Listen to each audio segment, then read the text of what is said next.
like doing varieties of music because I think most of us kind of growing up, we heard music, or we think string instruments, we think Mozart and Bach and Brahms, and those are fabulous composers with fabulous music. But there's just so many ways to engage with music, so many styles, so many ways to come on stage and engage with an audience.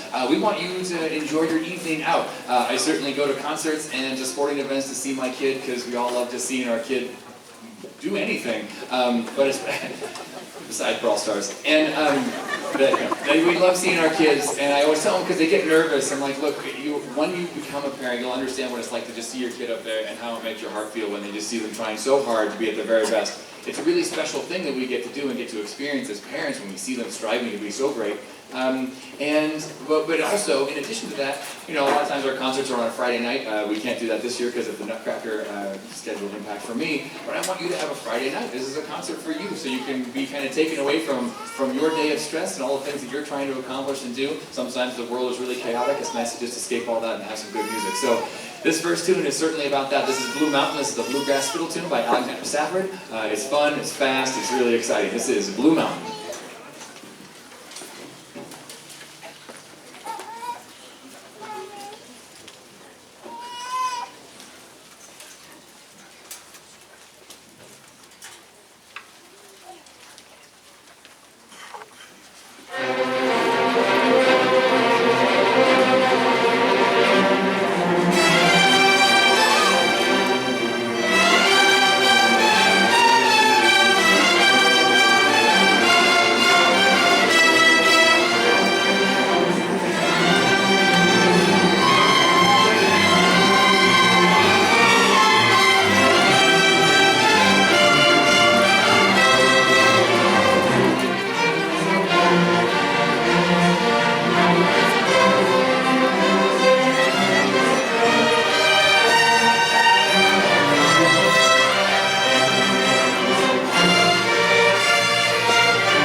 So with different styles, there's some different ideas for how music is constructed. That's a fiddle tune. It's got a very rhythmic and harmonic bass line that's easy for the ear to follow. This next piece is called Shadow Run. You can easily see it in like a Harrison film movie like The Fugitive or something like that, where the music is building and moving around as characters are moving around. But it uses a technique called minimalism, so it's these tiny little fragments of ideas they get repeated a lot and layered a lot. So it has to work like a Swiss clock. It has to be very, very mechanical, very, very precise. And those are hard things to do for any musician, but especially when we're younger and we're kind of hopped up after a long day of school, and now we're on stage and there's an audience. And so managing all the variables that happen to our DNA throughout the course of the day, and then to be hyper-focused and very specific and very intentional with our articulation, how the bow hits the string, it's a huge task. That's a really fun piece. I love listening to it. They probably, similar to the Ginastera, there's some things in here that on paper don't look that interesting, but the experience of all the music swirling together is a really interesting listening experience. This is Shadowrun.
And since we've done a lot of firsts tonight. We've never done Danza Final by Finistera. That's a new piece. Also the beginners, this was the first concert, played Russian Music Box, which usually we don't do until March. A lot of firsts. I'm just curious, what was that like as a listening experience? Who was like, yes, that was interesting to listen to? I'm so curious. Great. And we have with the Danza Final, we have our wonderful secretaries here, and they get to listen to our concerts here when we're doing our sound checks. And again, the Finistera, they were playing their 400th fourth finger high D, and sometimes that can be exhausting. It really can be as a musician, but in the excitement in the eyes of the secretaries listening, like the joy they're getting when they hear the energy and the excitement of the piece. We're not just playing for ourselves, we're playing for others. It's a good reminder for all of us. We're always, we're not doing things just for ourselves. Really, ever, we're finding ways to send that energy out and towards others who certainly need it. So it's kind of an underlying idea of what we do, and I really appreciate that they gave them fully to themselves in Shadowrunner. The hard piece is excellent.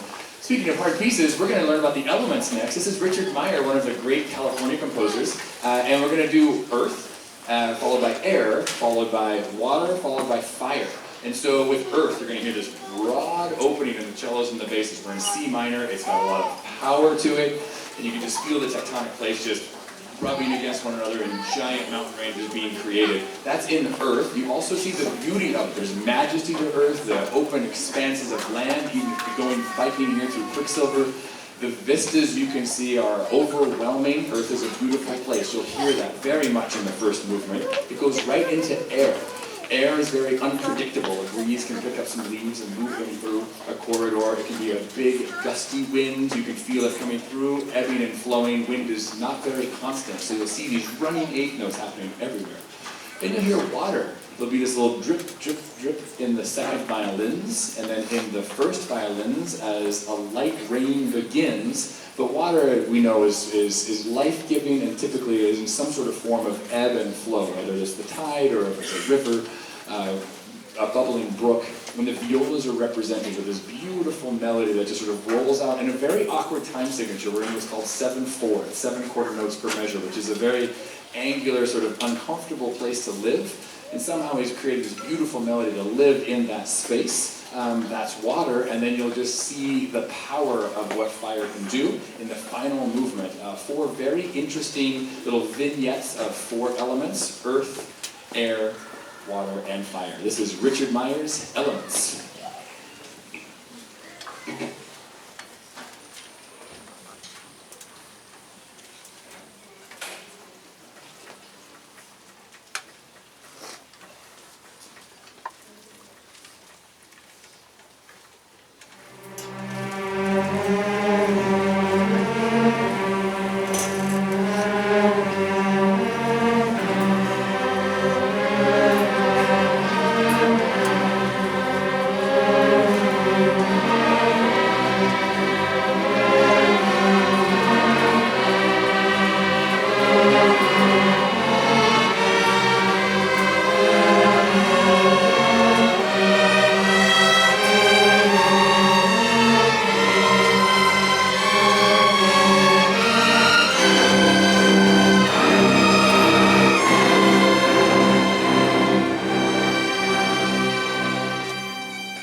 Elements.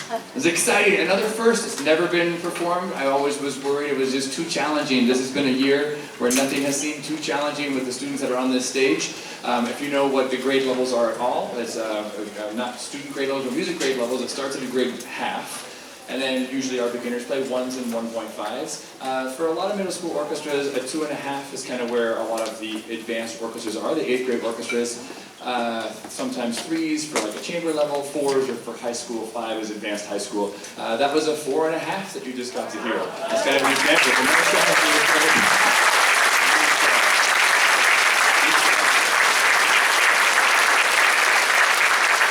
They're going to switch seats here in just the violin section. Violoncello bass are going to stay seated, violins are going to switch. We're going to close up shop here for the evening, but what we've also done traditionally is played a bunch of holiday music as the Indigo students find their way back into the classroom. So I'm going to ask our Indigo students if you would stand up and just stand there for a moment so you can be once more recognized for a great performance and for being a great audience. Thank you, everybody.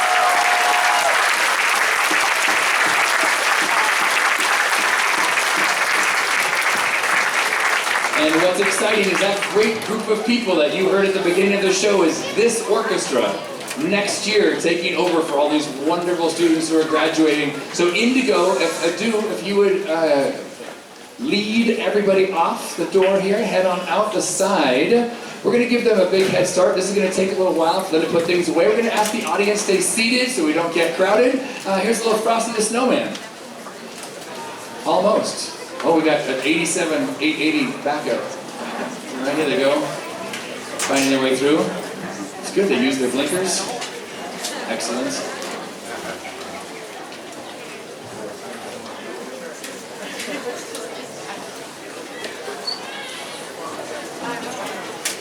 Okay, Frosty the Snowman. 1, 2, 1, 2, 3, hey!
One more for you, since we got plenty. There's a little preview of the holiday show. This is stuff they're basically sight reading for you. They've got a mastery of a language now, and they get to play music. They can share it with you, and they can share it with their friends. They can share it with their community. We're having more and more students that are just kind of spontaneously on their own, especially in high school, when they're looking just to continue giving to the community, going to senior centers, going to community centers, and just opening up their cases and playing some quartets. There's lots of great music that can be played by small ensembles, and they have the skills already. This is what one day of rehearsal sounds like. Here's White Christmas.